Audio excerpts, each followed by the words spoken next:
জাতীয় বিশ্ববিদ্যালয়ের অধীনে 2024-25 শিক্ষাবর্ষে অনার্স চূড়ান্ত ভর্তির ফরম পূরণ করেও অনেকের ভর্তি বাতিল হতে পারে।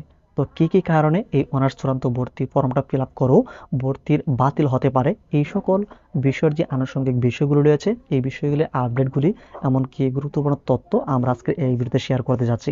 আশা করছি তোমরা যারা অনার্স ভর্তি সম্পর্কিত বা অনার্সের ভর্তি ফর্মটা ফিল আপ করে ফেলেছ বা এখনও যারা ফিল আপ করোনি, কিংবা আগামী পর্যায়ে যে রেজাল্টগুলি আসবে, দ্বিতীয় মেধা তালিকার ফলাফল কিংবা মাইগ্রেশনের ফলাফল কিংবা রিলিজ স্লিপের ফলাফলগুলি, এই সকল বিষয়গুলির আগে তোমাদের চূড়ান্ত ভর্তি ফরমের যেই তথ্যগুলি ভালোভাবে কিন্তু জানতে হবে। এই জায়গাতে কোনো রকমভাবে সামান্যতম ভুল হলে কিন্তু তোমাদের যে ভর্তি ফর্ম ফিল আপটা কিন্তু করো, তোমাদের ভর্তিটা বাতিল হতে পারে। তো কী কী কারণে হতে পারে এই বিষয়গুলি এ টু জেড এক থেকে শুরু করে আমরা যতগুলো পয়েন্টগুলো রয়েছে সেই বিষয়গুলি জানাচ্ছি। আশা করছি তোমাদের সকলের জন্য আজকের এই ভিডিওতে থাকা ইনফরমেশন অনেকটা গুরুত্বপূর্ণ হবে। তাই অবশ্যই চেষ্টা করবে ভিডিওটি সম্পূর্ণ দেখার জন্য, তা না হলে কিন্তু তোমরা কিছুই বুঝবে না। তো চলে যাবো আর দেরি না করে মূল ভিডিওতে। তার আগে ছোট্ট করে রিকোয়েস্ট করবো, এখন যারা চ্যানেল নতুন, চ্যানেলটিকে সাবস্ক্রাইব করুনি।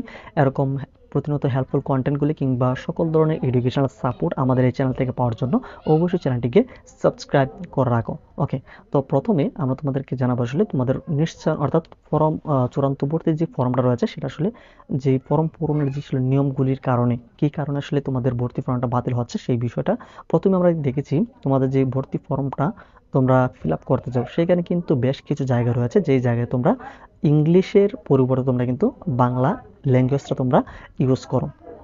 এইখানে প্রিন্ট আউটের সময় কিন্তু দেখা যাচ্ছে তোমাদের এই ইনফরমেশনটা মিসিং থাকে।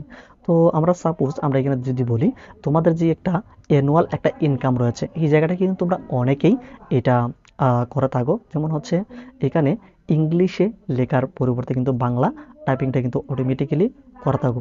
তো এখানে অনেকে কিন্তু আরেকটি যে ভুল করা থাকে, তোমাদের এখানে অ্যানুয়াল ইনকামের জায়গায় মাসিক ইনকাম দিয়ে দেয়, অর্থাৎ প্যারেন্টসের তোমার প্যারেন্টস আসলে কত টাকা অ্যানুয়ালি অর্থাৎ বাৎসরিক কত টাকা ইনকাম করে সেটা না দিয়ে কিন্তু মাসিক কত টাকা ইনকাম করে সেটাই কিন্তু তারা ইনক্লুড করে সেই ফর্মের ভিতরে, তাও আবার বাংলাতে ইনক্লুড করা থাকে।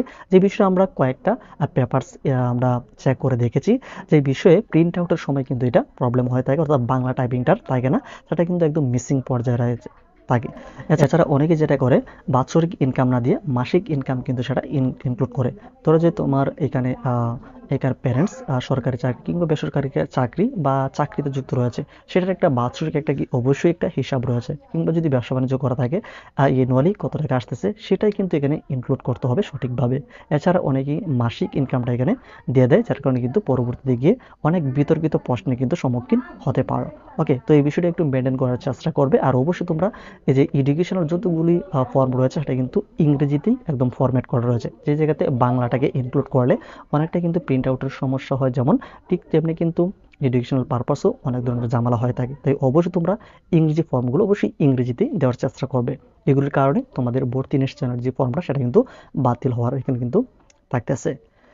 দ্বিতীয়ত আমরা এখানে বলবো, তোমরা যারা ভর্তি ফর্মটা নিশ্চয় অলরেডি করেছো, যে সময়টুকু দেওয়া হয়েছে এই সময়ের ভিতরে কিন্তু তোমাদের যে কাঙ্ক্ষিত কলেজ রয়েছে, অর্থাৎ যে সংশ্লিষ্ট কলেজে তোমাদের সাবজেক্ট এসেছে সেই সাবজেক্ট সেই কলেজে কিন্তু গিয়ে তোমাদেরকে প্রিন্টকৃত যেহেতু নিশ্চয় অর্থাৎ চূড়ান্ত ভর্তি যেই ফর্মটা তোমরা অনলাইনে এখানে ফিল আপ করেছো সেই ফর্মটা সহ তোমাকে কিন্তু ওই কলেজে গিয়ে দিয়ে আসতে হবে একদম কি নির্ধারিত সময়। তো সময়টুকু কিন্তু দিয়ে দেওয়া হয়েছে তোমাদেরকে 28 জুন থেকে পরবর্তী মাসে অর্থাৎ জুলাই মাসের এখানে 15 তারিখ পর্যন্ত। এই সময়ের ভিতরে কিন্তু তোমাদেরকে এই ফর্মটা দিতে হবে। সেই সাথে তোমাদেরকে আরও বেশ কতগুলো ডকুমেন্ট তোমাদেরকে কিন্তু নিয়ে যেতে হবে। সেগুলো হচ্ছে তোমাদের এসএসসি এমনকি এইচএসসির যে অ্যাডমিট কার্ড রয়েছে, রেজিস্ট্রেশন কার্ড রয়েছে, এই বিষয়গুলো তোমাদেরকে একদম ফটোকপি দিতে হবে। আরও কিন্তু এখানে দিতে হবে তোমাদের যে পরীক্ষা হয়েছিল, অর্থাৎ অনার্সের ভর্তির জন্য যেই পরীক্ষা হয়েছে সেই পরীক্ষার যে অ্যাডমিট কার্ডটা রয়েছে অর্থাৎ প্রবেশপত্র, সেই প্রবেশপত্রটা অবশ্যই এখানে একটা প্রিন্ট কপি তোমাদের কিন্তু দিতে হবে কলেজে। আরও তোমাদের লাগবে হচ্ছে তোমাদের সদ্য তোলা পাসপোর্ট সাইজের কয়েকটি ছবি কিন্তু তোমাদেরকে ভর্তির জন্য এগুলো লাগবে। এছাড়া কিন্তু আরও অনেক কিছু তোমাদের লাগতে পারে, যেমন এনআইডি লাগবে বা তোমাদের জন্ম সনদ থাকলে বা পিতামাতার এনআইডি। এই সকল ইনফরমেশন তোমরা অবশ্যই তোমাদের কাঙ্ক্ষিত যে কলেজ রয়েছে ম্যানুয়ালি অর্থাৎ সরাসরি গিয়ে তোমরা অফিসে জানবে, তাহলে কিন্তু তোমাদের সকলের জন্য ভালো হবে। তো এখানে এই ডকুমেন্টগুলি দিলে যে আসলে তোমাদের যেই চূড়ান্ত ভর্তিটা হয়ে গেল কিন্তু তা না, এর জন্য কিন্তু আরেকটি গুরুত্বপূর্ণ কাজ হচ্ছে নিশ্চয়ই একটা ফি দিতে হয়, যেটা কিন্তু দেখা যাচ্ছে বোর্ড থেকে কিন্তু যেটা নির্ধারণ করেছে 565 টাকার মতো মেবি। তো এই টাকাটা কিন্তু না, বিভিন্ন কলেজ কিন্তু এই নিশ্চয়ন ফি বা ভর্তির জন্য কিন্তু আনুষঙ্গিক বিভিন্ন রকমের ফি থেকে থাকে। যেমন এক একটা কলেজ কিন্তু সরকারি কলেজগুলোতে 2 থেকে 3 হাজারের ভিতরে তারা কিন্তু ভর্তি নিশ্চয়নের জন্য নিয়ে থাকে। আবার অনেক বেসরকারি কলেজ রয়েছে যেইখানে কিন্তু দেখা যাচ্ছে 5 থেকে 6 হাজার বা ওই নির্ধারিত সময়ে ওই সংশ্লিষ্ট কলেজে তোমরা যদি সময় মোতাবেক এই ফিটা যদি তোমরা না দাও, সেক্ষেত্রে কিন্তু তোমরা ভর্তি ফর্মটা ফিল আপ করো, কিন্তু তোমাদের ভর্তির যেই সকল কার্যকলাপ সেটা কিন্তু বন্ধ হয়ে যাবে, অর্থাৎ বাতিল টোটালি হয়ে যাবে। এই ক্ষেত্রে তোমাদের করণীয় কি? তোমরা সঠিকভাবে এই চূড়ান্ত ভর্তি যে ফর্ম পূরণটা সেটা অবশ্যই ইংরেজিতে সকল ইনফরমেশন অর্থাৎ ইংলিশে কিন্তু করতে হবে।